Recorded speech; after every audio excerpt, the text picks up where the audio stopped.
जी next one है हमारे पास refraction and diffraction. Refraction of sound में refraction occurs when sound waves change direction due to variation in medium properties density और temperature because the speed of sound differs in various mediums. कह रहा है कि जब साउंड वेव्स की direction change होती है मीडियम के चेंज होने से, क्योंकि जब मीडियम चेंज होगा तो स्पीड ऑफ साउंड भी चेंज होगी और फिर मीडियम की प्रॉपर्टीज भी बदलेंगी। हर मीडियम की डेंसिटी अपनी, हर मीडियम का टेम्परेचर अपना अपना होगा। तो कह रहा है जब साउंड वेव्स किसी एक मीडियम से दूसरे मीडियम में जाती हैं तो साउंड वेव की डायरेक्शन बदलती है, इसको बोलते हैं रिफ्रैक्शन। फॉर एग्जांपल एयर से जा रहे वाटर में, अगर एयर से वाटर में जा रही है साउंड वेव्स तो क्या होगा, ये जहां जाकर टकराएंगी वो हमारा नॉर्मल पॉइंट होगा, तो उसके बाद इसकी डायरेक्शन चेंज होगी। Sound bends towards denser medium.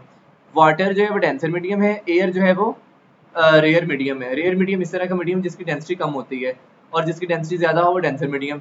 जब रेयर मीडियम से डेंसर मीडियम में जाएगा, मतलब एयर से वाटर में जाएगा, तो साउंड जो है वो बेंड करेगा डेंसर मीडियम की तरफ, ठीक है। और अगर डेंसर मीडियम से रेयर मीडियम में जाएगा तो साउंड बेंड करेगा रेयर मीडियम की तरफ। तो इस तरह से ये है sound bend due to density difference. Density के डिफरेंस की वजह से साउंड जो है वो बेंड होती है। Some person hears under water sound clearly. कह रहा है एक बंदा जो पानी के अंदर है अंडर वाटर साउंड को क्लियरली सुन सकता है, while some above may not. और जो पानी से बाहर है मे भी वो उस चीज को ना सुन सके। सबमर्ज का मतलब है ना पानी में डूबा हुआ है ना पानी में फुल बाहर है, बल्कि उसके दरमियान में है, submerged. On a cooling morning, cool morning, अगर ठंडी सुबह है तो sound travels farther, it bends back towards the ground in cooler air.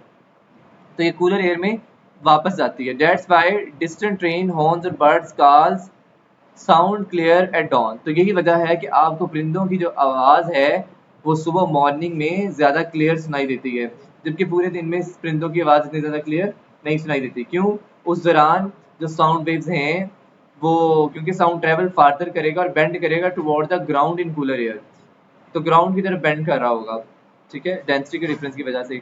उसके बाद डायफ्रैक्शन। डायफ्रैक्शन कहते हैं bending of sound waves around obstacle और थ्रू स्लिट्स। ऑब्स्टिकल के अराउंड अगर कोई चीज बेंड हो रही है, साउंड वेव्स बेंड हो रही है, तो उसको डायफ्रैक्शन बोलते हैं। ऑब्स्टिकल मतलब कोई भी हर्डल हो सकती है। It allows sound to spread out and be heard even the source is not directly visible.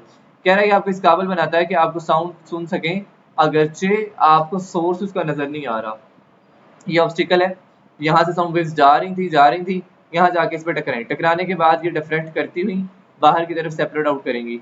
तो आपको तो सोर्स नजर नहीं आ रहा दीवार के पीछे, लेकिन साउंड वेव्स उसको टकरा के आगे सेपरेट आउट कर रही है। तो ये डिफ्रैक्शन थ्रू अ स्लिट है जिसमें साउंड वेव्स डिफ्रैक्शन के जरिए मूव करती हैं। Doorway example, sound enters an open doorway and separate into the room.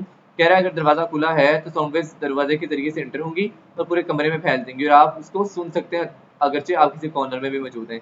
Wall और corner, you can hear someone around a corner because sound diffracts around the obstacle. अगर आप कोने में भी किसी को सुन सकते हैं तो इसकी वजह यही है कि डिफ्रैक्शन हो रही है वहां पे। रिफ्रैक्शन क्या है? साउंड वेव्स की डायरेक्शन का चेंज होना मीडियम के चेंज होने से, क्योंकि डेंसिटी और टेम्परेचर बदलता है। रिफ्रैक्शन क्या है? किसी ऑब्स्टिकल, किसी हर्डल के गिर्द उसकी बेंडिंग होना या स्प्रेडिंग थ्रू स्लिट्स। ये स्लिट्स है, इसमें से स्प्रेड अगर हो रही है तो। ये था हमारे पास छोटा सा टॉपिक रिफ्रैक्शन एंड डिफ्रैक्शन।